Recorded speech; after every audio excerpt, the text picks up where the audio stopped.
नमस्ते। जब भी हम कभी बाहर जा रहे होते हैं और लोगों से मिलते हैं और उन्हें बताते हैं कि हमारे समाज से आचार्य हैं या हमारे समाज की विचारधारा को फॉलो कर रहे होते हैं, तो उनके मन में सहज भाव से एक प्रश्न आता है कि आर्य समाज माने कोई एक सनातन से विभिन्न कोई संस्था है या कुछ ऐसी चीज़ें हैं। और हमारे खुद के भी बहुत सारे लोग हैं इस विषय से अनभिज्ञ हैं कि आर्य समाज का जो मुख्य सिद्धांत है वो मुख्य सिद्धांत क्या है। जैसे हम आदि शंकराचार्य जी का प्रमुख जो सिद्धांत है अद्वैतवाद का, उसको हमने बहुत सुना है। वहीं हम मध्वाचार्य जी का सिद्धांत सुनते हैं जिसे हम द्वैतवाद के स्वरूप में जानते हैं। वहीं हम रामानुजाचार्य जी का विशिष्टाद्वैत सुन रहे होते हैं। इस तरीके से बहुत सारे सिद्धांत हैं वेदांत दर्शन को लेकर के। तो भारतीय दर्शन परंपरा में 3 प्रकार की दर्शन परंपरा है, जिसे हम आस्तिक दर्शन, नास्तिक दर्शन और चार्वाक दर्शन के रूप में मान रहे होते हैं। तो नास्तिक दर्शन में जो दर्शन है वो जैनिज्म और बौद्धिज्म को लेकर के जो दर्शन है उन्हें हम मानते हैं।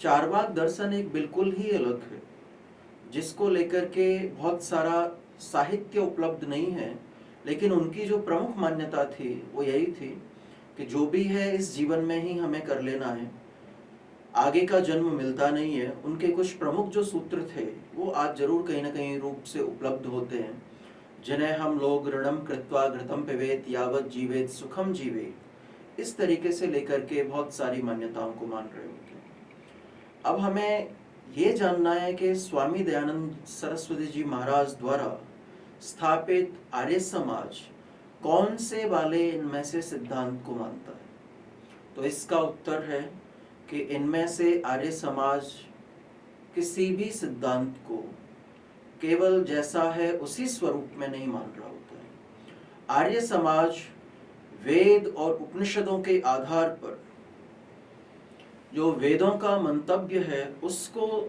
सिरोधार्य करके जिस सिद्धांत को मानता है उसका नाम है त्रैतवाद। जैसे जब हम अद्वैत की बात करते हैं तो शंकराचार्य जी महाराज के अनुसार उसमें केवल जो सब कुछ स्थितियां हैं वो कहते हैं ब्रह्म सत्यम जगत मिथ्या, केवल परमात्मा ही है, संसार ये जो भी है सब मिथ्या है, माया के कारण हमें उस तरीके से दिखाई दे रहा है।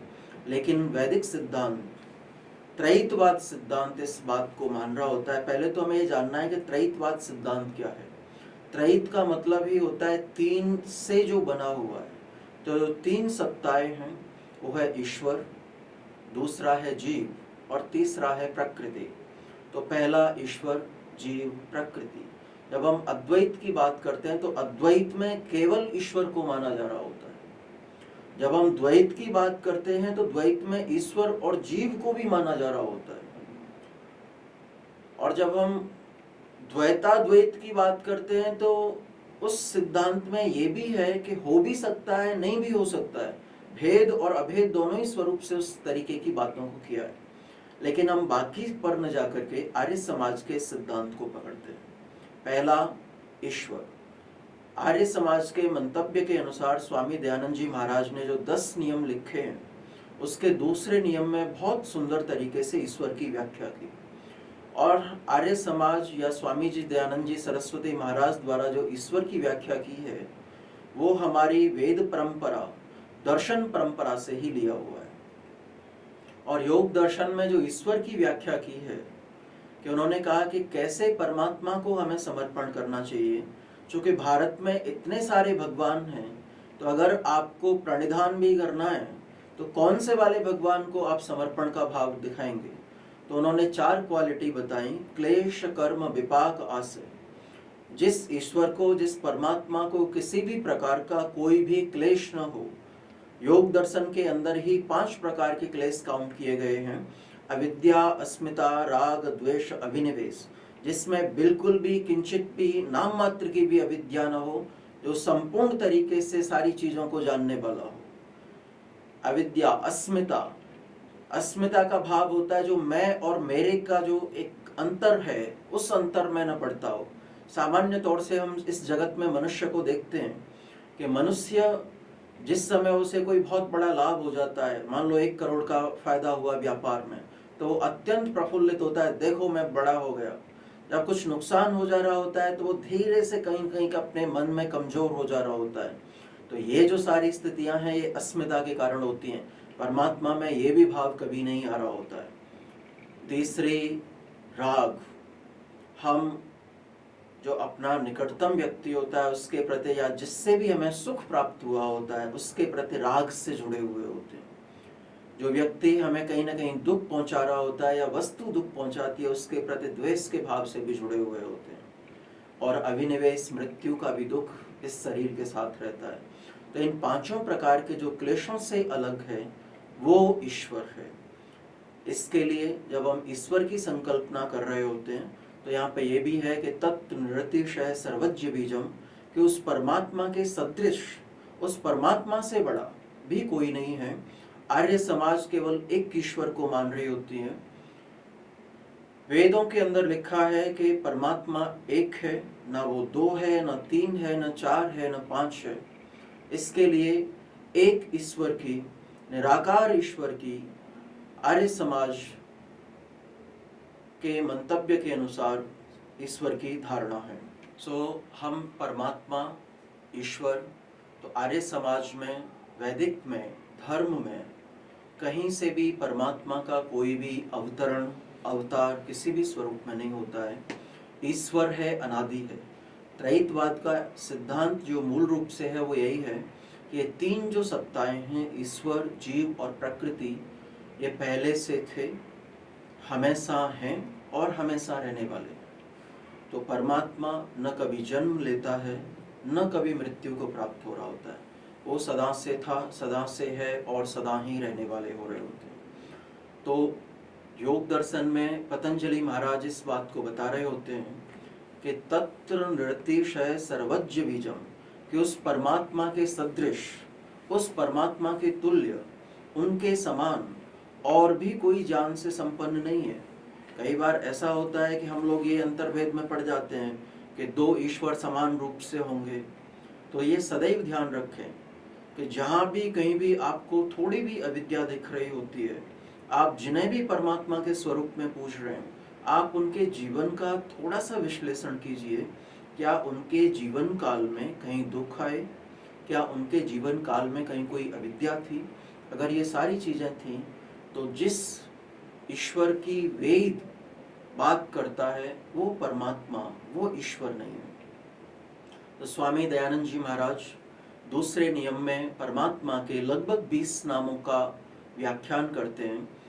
ईश्वर सच्चिदानंद स्वरूप। सच्चिदानंद का भाव ये है कि जो सत्य है, चित्त है, आनंद स्वरूप है। ईश्वर सच्चिदानंद, निराकार, जिनका कोई भी आकार नहीं है। ईशोपनिषद जो सबसे पहला उपनिषद है उसमें भी जो 8वां मंत्र आता है, सपर्यगात शुक्रम का अब्रणम अस्नाविरम, तो अब्रणम है, वो नस नाड़ियों रहित है, शरीर से रहित है। तो इसके लिए हाँ, जरूर गीता के अंदर 12वें अध्याय में भगवान कृष्ण ऐसा कह रहे होते हैं कि लोग मुझे 2 स्वरूप में भजते हैं, साकार स्वरूप में, सगुण स्वरूप में और निर्गुण स्वरूप में। लेकिन वेद जिस ईश्वर की बात करते हैं, जिन मंतव्यों को लेकर के आर्य समाज चल रहा होता है, और आर्य समाज का भी जो मंतव्य है वो पूर्ण रूप से वेद पर आधारित है, तो उसमें निश्चित रूप से निराकार ब्रह्म की ही बात की गई है कि उस निराकार ब्रह्म को आप जानो, उसको ही जान करके आपका आगे का होगा। तो इसके लिए एक तो परमात्मा अवतरित नहीं होते हैं, अवतार नहीं ले रहे होते हैं, चूँकि परमात्मा सदा से थे, हैं, और उन्हें शरीर में आने की आवश्यकता नहीं होती है, क्योंकि उनकी शक्ति, उनकी क्षमता, उनके जो कार्य हैं उनमें कभी भी किसी भी प्रकार का कोई भी अंतर नहीं आता है। इसके लिए आर्य समाज का जो सिद्धांत है त्रैतवाद, उसमें जो पहले ही है ईश्वर, तो ईश्वर को हमें इस तरीके से ही समझना है कि ईश्वर सर्वशक्तिमान, निराकार, दयालु, अजन्मा, जो कभी जन्म न लेने वाला है, ऐसे ईश्वर की आर्य समाज पूजा कर रहा होता है। ऐसे ईश्वर का हम ध्यान करते हैं। और आप जितने भी दर्शन परंपरा को देखेंगे उन समस्त दर्शन परंपराओं में ईश्वर को निराकार स्वरूप में ही पूजने की बात की गई है। अभी इस ईश्वर विषय को हमें और लंबा से समझना है और बड़े स्वरूप में जानना है, तो हमें ये जानना पड़ेगा कि ईश्वर को लेकर के, परमात्मा को लेकर के और बहुत सारी धारणाएं भी कहीं ना कहीं लोगों के मन में बनी हुई हैं कि परमात्मा, जब संसार में बहुत सारी चीज़ें ऐसी घटित हो रही होती हैं, बहुत सारे लोग कई बार भावनात्मक स्वरूप में ये भी कह दे रहे होते हैं कि जो भी कुछ हो रहा होता है उसमें परमात्मा की ही मर्जी है, ईश्वर की इच्छा के बिना तो एक पत्ता तक भी नहीं हिल सकता है। ये कई बातें जो होती हैं साइकोलॉजिकल, जैसे मान लो कि किसी के घर में कोई भी ऐसी अप्रिय घटना घटित हुई जो हमारे अधिकार में नहीं थी, कई बार मन को बहलाने के लिए, मन को सांत्वना देने के लिए इस प्रकार से हम चर्चा जरूर कर सकते हैं, लेकिन हमें इस बात को जानना पड़ेगा कि हर कार्य को करने की क्षमता या किसी भी व्यक्ति को उसके कार्य से रोकने की भी इच्छा परमात्मा कभी नहीं करता है। क्योंकि जो जीवात्मा है, परमात्मा ने उसको भी मुक्त बनाया है, तो स्वतंत्र करता करने वाले को ईश्वर ने स्वतंत्र रूप से रखा है। वो कर्म करने में स्वतंत्र है, फिर उसकी फल आवृत्ति क्या होगी वो उसके हाथ में नहीं है। लेकिन इसके लिए ऐसा नहीं है कि कहीं कोई गलत होने वाला था, परमात्मा ये गाय जिन लोग काट रहे हैं उनको क्यों नहीं रोक लेता है, जिन लोगों के साथ में जो दुष्ट अत्याचारी हैं उन्हें परमात्मा क्यों नहीं रोक दे रहा होता है, उन्हें अत्याचार पाप करने से ही पहले क्यों नहीं खत्म कर देते हैं। तो इन सारे कार्यों के लिए परमात्मा ईश्वर की है वो एक लिमिटेशंस हैं, बाध्यताएं हैं, चूँकि उन्होंने जीव को भी स्वतंत्र रूप में, मुक्त स्वरूप में कहीं ना कहीं किया हुआ है, और उनकी जो कार्य शक्ति हैं वो परमात्मा के अधिकार क्षेत्र में नहीं आ रहे होते। तो इस स्वरूप में हम ईश्वर को मानेंगे, और बहुत सारी मान्यताएं हैं, लेकिन उन सारी मान्यताओं में जब हम ये मान के चल रहे होते हैं कि ईश्वर है जो मुझे हर समय निरंतर स्वरूप में देख रहे हैं, मेरे हर मन के विचार तक को, मेरे हर कर्म को मानसिक रूप से, जो मैं वाणी से बोल रहा हूँ वाचिक रूप से, कर्मों के आधार पर मेरे कर्मों का फल देने वाला वो ईश्वर है, तो मुझे अपने जीवन में अच्छे कार्यों को करते रहना चाहिए। तो आर्य समाज के त्रैतवाद में पहला जो ईश्वर विषय है, ईश्वर अनादि है। अनादि का मतलब यही है कि जिनका कोई प्रारंभ नहीं है, क्योंकि वो कब उत्पन्न हुए, वो सदा से थे और सदा रहेंगे। दूसरा जो विषय है वो है जीव, जिसे हम जीवात्मा कहते हैं। तो जो अद्वैत का जो मंतव्य है उसमें यह है कि जितने भी जीव हैं वो कहीं ना कहीं परमात्मा के ही अंश हैं। लेकिन वैदिक, जिसको हम उपनिषदों में भी पढ़ते हैं, द्वा सुपर्णा स्वेजा सखाया, कि वहाँ पे 3 प्रमुख रूप से इन चीज़ों को अलग अलग स्वरूप में माना है। हम सांख्य दर्शन पढ़ रहे होते थे, उनमें कारिकाएं आती थी। आप इस तरीके से समझें कि जैसे एक कोई तरबूज का बड़ा फल है, अगर हम उसके 10, 15, 20 टुकड़े करते हैं, तो क्या उस सभी टुकड़ों का अलग अलग स्वाद होना चाहिए या एक ही होना चाहिए? तो आप निश्चित रूप से कहेंगे कि अगर एक ही फल है तो उनका तो जो स्वाद है वो एक ही होगा, अलग अलग नहीं हो सकता है। लेकिन हम देख रहे होते हैं जीवात्माओं की रुचि, अभिरुचि, उनका समायोजन, बाकी सारे जो कार्य हैं वो अलग अलग विषयों को लेकर के हो रहे होते हैं, अलग अलग उनका चिंतन होता है। तो अगर एक ही अंश है तो उनके समान भाव होने चाहिए। सांख्य में लिखा है कि अगर सब जीवात्माएं एक ही हैं तो एक के सोने पे सबको सो जाना चाहिए, एक के भूख लगने पे सबको भूख लगनी चाहिए, एक के उठने पे सब उठ जाने चाहिए। क्योंकि जिन लोगों में समानता होती है प्रायः उनमें एक तरह की प्रवृत्ति देखी जा रही होती है। इसके लिए जितने भी जीव हैं, जितनी भी जीवात्माएं हैं, वो सब पृथक रूप से अपनी स्वतंत्र सत्ताएं हैं, न तो उन्हें परमात्मा ने बनाया है। अब ये भी प्रश्न होता है, क्या जीवात्मा को परमात्मा ने बनाया?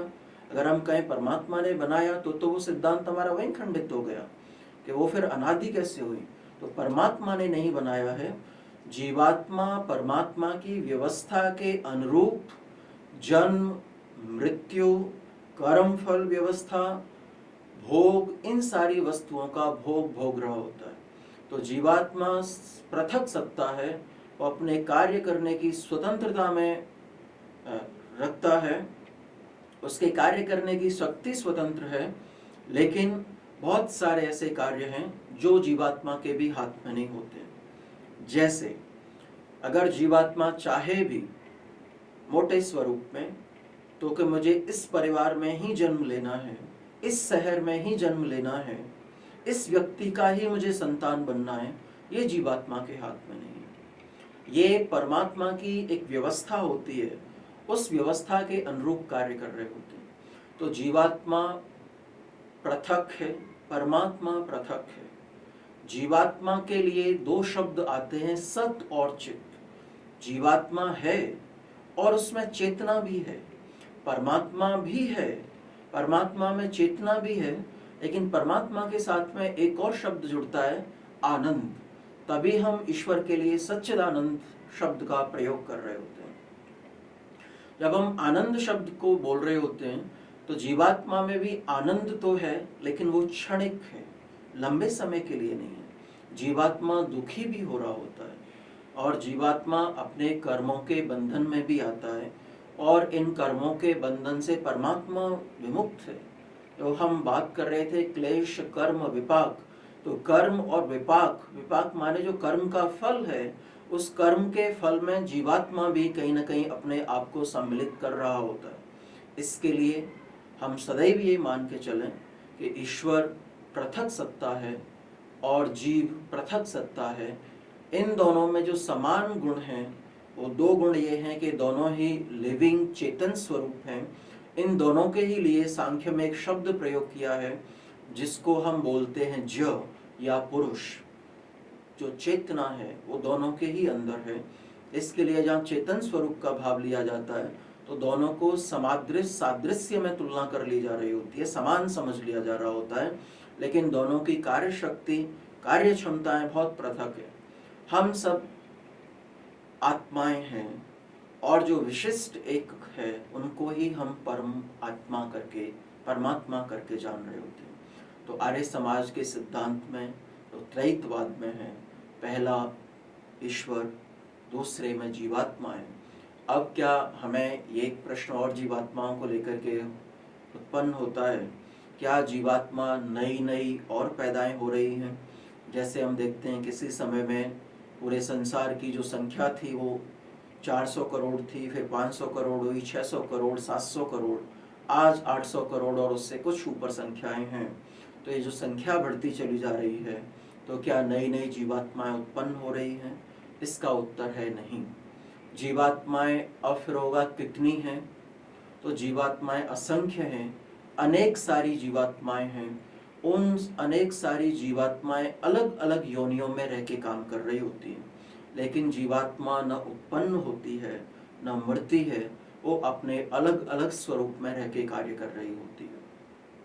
इसके लिए जीवात्मा के स्वरूप को हमें यही जानना है कि परमात्मा से अलग है, न वो उत्पन्न होती है और सदा से थी, सदा से है और सदा रहेगी। अब यही एक और इस विषय से संबंधित होता है, जिन जगह पे मोक्ष की अवधारणा है वहाँ ऐसा कहते हैं कि जीवात्मा परमात्मा के ही स्वरूप में जाकर के लय हो जाती है, जबकि जो वैदिक दर्शन है इस बात को बिल्कुल भी नहीं मानते हैं कि जीवात्मा परमात्मा के ही स्वरूप में जाकर के मोक्ष में लय हो जा रही होती है। ऐसा नहीं होता है।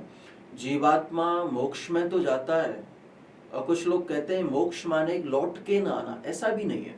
आप ऐसा मान के चलें, कितना भी बड़ा खजाना हो, कितना भी बड़ी धन दौलत अंबार हो, जिसमें से केवल आउट गोइंग हो, इनकमिंग ना हो, एक दिन उसको खाली हो जाना है। जीवात्माएं अगर मोक्ष में जाने के बाद लौटना बंद हो जाएंगी और नई बन नहीं रही हैं, तो एक दिन तो ये पूरा जीवात्माओं से खाली ही हो जाएगा। तो ऐसा नहीं है, एक विशेष लंबे अवधि के लिए जीवात्मा मोक्ष में जाती है और वो ईश्वर की विशेष शक्तियों के माध्यम से, और जो सत्यार्थ प्रकाश में 24 प्रकार की जो उनकी शक्तियां बताई हैं उनसे अपने आप को आनंदित और सुखी कर रही होती है। तो न तो वो परमात्मा में जाके मिलती है और ना ही वो परमानेंटली कोई पर्टिकुलर प्लेस पे या इस संसार में वापस, संसार में माने जन्म और मृत्यु के बंधन में नहीं आती, ऐसा नहीं है। हमारे यहाँ शास्त्रों में जो मोक्ष का समय काउंट किया गया है 36 नील 10 खरब लगभग वर्ष जो है, जिसको एक प्रांत काल या ब्रह्म का एक दिन कहा जा रहा होता है, उतने समय के लिए जीवात्मा मोक्ष में जा रही होती है। वहां भी जाकर के वो ईश्वर के साथ संयुक्त नहीं होती है। तो ईश्वर, जीव और तीसरी जो सत्ता त्रैतवाद में अनादि रूप से काउंट की गई है, उसका नाम है प्रकृति। जब हम प्रकृति की बात कर रहे होते हैं तो जो हम देख रहे होते हैं, पेड़ पौधे, बिल्डिंग्स या ये शरीर या बाकी सारी चीजें, हमें लगता है यही प्रकृति है और वास्तविक स्वरूप में यही प्रकृति है। लेकिन जब हम सांख्य को पढ़ रहे होते हैं तो उसमें से हमें ये पता लगता है कि ओरिजिनल प्रकृति है वो तो हमें दिखाई नहीं पड़ रही होती है। ये प्रकृति से बन बन के जो नई चीजें उत्पन्न हुई हैं, इनके लिए वहां पे एक शब्द दिया है विकृति। तो मूल प्रकृति जिसको हम कहते हैं, तो सांख्य में बताया कि सतोगुण, तमोगुण और रजोगुण, ये 3 गुणों वाली मूल प्रकृति है, जो परमात्मा के पुण्य प्रकाश से जब वो अपने तीनों गुण जब डिसबैलेंस हो रहे होते हैं तो ये संसार प्रकृति का निर्माण कार्य प्रारंभ हो रहा होता है। तो प्रकृति की 2 अवस्थाएं होती हैं, एक निर्माण की अवस्था होती है, एक प्रलय की अवस्था होती है। जिस समय जो तीनों गुण हैं, सतोगुण, रजोगुण और तमोगुण, वो अपने अपने स्वरूप में सेपरेट होके बैठ जा रहे होते हैं, वही प्रलय अवस्था है, जब उन तीनों में से मिल के मिक्स होके एक नई चीज बन रही होती है। वो जो हमें दृश्य में दिख रही होती है, उसी को ही हम लोग प्रकृति कह रहे होते हैं। आप ऐसे समझें कि धनिया है, अदरक है, हरी मिर्च है, ये तीनों अलग अलग हैं, लेकिन जब हम तीनों को इनको मिक्स कर दे रहे होते हैं तो एक नया पदार्थ उत्पन्न होता है जिसको हम बोलते हैं चटनी। ऐसे ही सतोगुण, रजोगुण और तमोगुण, ये तीनों अलग अलग पदार्थ हैं, लेकिन जब ये तीनों ही पदार्थ जब डिसबैलेंस होके आपस में मिल रहे होते हैं तो जो सबसे पहला पदार्थ उत्पन्न होता है उसका नाम है महत, बुद्धि। अगर प्रकृति में पहला कोई एलिमेंट्स ओरिजिनल नेचर सत्व, रजस और तमस से बन रहा होता है, वो है महत, बुद्धि, जिससे ये पदार्थ उत्पन्न होता है। फिर इन तीनों में से थोड़ा थोड़ा सा आता है, फिर महत को वापस मिक्स किया जा रहा होता है, फिर एक नई वस्तु उत्पन्न होती है जिसको हम बोलते हैं अहंकार। अहंकार, हमें वो वाला अहंकार नहीं समझना है, वो काफ़ी सदृश होता है कि किसी व्यक्ति के पास बहुत अधिक धन आ जाता है या पावर आ जा रही होती है, कहते हैं ये व्यक्ति अहंकारी हो गया है। अहंकार, यहाँ पे जो एलिमेंट्स है वो ये काम कर रहा होता है कि ये मैं हूँ, ये मैं को जानने का भाव जिस एलिमेंट के थ्रू आ रहा है, जिसके जरिए मैं ये जान पा रहा हूँ कि ये मैं हूँ, वही अहंकार तत्व है। ये कुर्सी है, इसको नहीं मालूम है कि मैं कुर्सी हूँ, मेरे ऊपर कौन बैठा हुआ है, लेकिन मुझे ये मालूम है कि ये मैं हूँ। मैं जिस एलिमेंट के थ्रू जान पा रहा हूँ उसी का ही नाम अहंकार है। इसके बाद में 10 इंद्रियां, 11वां मन, और फिर जो 5 तन्मात्राएं, रूप, रस, शब्द, स्पर्श, गंध, फिर उनसे 5 महाभूत बनते हैं, जिसको हम पृथ्वी के स्वरूप में क्षिति, जल, पावक, गगन, समीरा, जिसको हम आकाश, उसके बाद में अग्नि, उसके बाद वायु, अलग अलग 5 तत्वों के रूप में जान रहे होते हैं। सामान्य तौर पे ये 5 जो भूत हैं वो हमें मोटे स्वरूप में दिखाई दे रहे होते हैं, इसके लिए हमें लगता है यही प्रकृति है। लेकिन प्रकृति अति सूक्ष्म भाव में उसकी एक क्रिएशंस रचना है कि मूल प्रकृति, मूल से महत, महत से अहंकार, अहंकार से 11 एलिमेंट्स, जिसमें हमारी 5 ज्ञानेंद्रियां, 5 कर्मेंद्रियां, 11वां मन, फिर इनसे भी 5 अलग नए तत्व पैदा होते हैं जिनको रूप, रस, शब्द, स्पर्श, गंध, जिनको हम तन्मात्रा बोल रहे होते हैं। उन तन्मात्राओं से 5 भूत उत्पन्न होते हैं जिन्हें हम आकाश, वायु, अग्नि, जल और भूमि के स्वरूप में जानते हैं, और उन 5 जो भूत हैं उनसे ये समस्त संसार बन रहा होता है। तो ये एक उसके निर्माण की विधि है, और जब हम इसी चक्र को रिवर्स में घुमाना चालू कर देंगे, यही चक्र है वो प्रलय की विधि हो रही होती है, जब प्रकृति अपने सोने की अवस्था में होती है। और हमारे शास्त्रों में इसको 4 अरब 32 वर्ष की एक निर्माण काल और प्रलय काल की अवस्था को गिना हुआ है। तो इसके लिए ये जो 3 तत्व हैं, ईश्वर, जीव और प्रकृति, आर्य समाज, वेद, उपनिषद, इन तीनों को अलग अलग सत्ता मानते हैं। कोई भी माया के स्वरूप से कोई भी व्यक्ति दिग्भ्रमित नहीं है। ये जो प्रकृति दिखाई दे रही है वो भी सत्य है। जो मैं बैठ के बोल रहा हूँ, मैं भी हूँ और परमात्मा भी है, और ये तीनों ही सत्ताएं अनादि हैं, हमेशा से थीं, हमेशा रहेंगी। यही आर्य समाज का सिद्धांत है। तो अगर आपसे कभी कोई पूछे कि आर्य समाज कौन से सिद्धांत को मानता है, तो निश्चित रूप से आप उन्हें बताइए कि आर्य समाज वेद के आधार पर त्रैतवाद को मानता है। और भले ही हम लोगों ने पिछले वर्ष आर्य समाज के गौरव गरिमापूर्ण 150 वर्ष मनाए हों, लेकिन ये जो परंपरा है ये वेद की सबसे प्राचीनतम परंपरा है, जिसका निर्वहन शुद्ध स्वरूप में आर्य समाज लेके चल रहा होता है। तो अपने वेद को शुद्धतम तरीके से प्रस्तुत करने का काम, बिना किसी मिलावट के लोगों के बीच में रखने का काम आर्य समाज वैदिक विचारधारा को लेकर के आगे की ओर काम कर रहा होता है। तो आर्य समाज की कोई निजी धारणा नहीं है। जो वेद की धारणा है, जो वेद का मंत्र है, जो वेद का ज्ञान है, वही आर्य समाज का है। और हमारे गुरु स्वामी दयानंद जी महाराज ने निश्चित रूप से कहा था, और उनका तो ये आदेश ही था कि वेदों की ओर लौटो। तो जो हमारे गुरु हैं वही वेद की ओर लौटने की बात कर रहे हैं।